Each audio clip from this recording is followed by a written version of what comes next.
কই যাও? আর একটা পাও এগোবি না, না হলে আমি এখান থেকে লাফ দিব।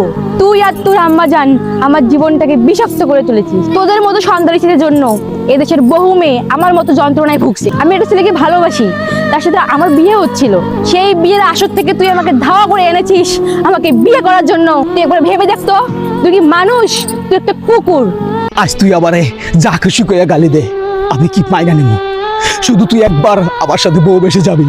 যাবো না, যাবো না, যাবো না। তুই আমার লাশ নিয়ে যেতে পারবি। তুই যদি এই মুহূর্তে এখান থেকে চলে না যাস, তাহলে আমি এখনই এখান থেকে লাফ দিব। ওই লাভ দিস না, লাভ দিস না। তুই কোনো সন্ত্রাসী ছেলেকে ভালো করতে চাস না? না, এই যন্ত্রপাতি আমি সব ফালাই দেবো, আমি ভালো হয়ে যাব। এই দেখ, আমি সব ফালাই দিলাম। খোদার কসম লাগে আমি ভালো হয়ে যাব। আমি জীবনে কারো কাছে মাথা নত করি নাই, কারো কাছে ছোট হই নাই।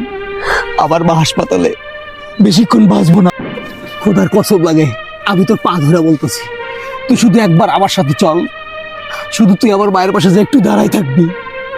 দেখ, একবার, শুধু একবার। বিশ্বাস করি না, আজ থেকে 22টা বছর ধরে আম্মা জান আমার সাথে কথা কয় না, আম্মা জান হাসে না। তুই একদিন গেছিলি, সেদিন আম্মা জান একটু হাসছিল। তুই আমার লাগে চল, আমি শেষবারের মতো আমার আম্মা জানের হাসিটা দেখতে চাই। আমার সাথে চল রে না, আমার সাথে চল।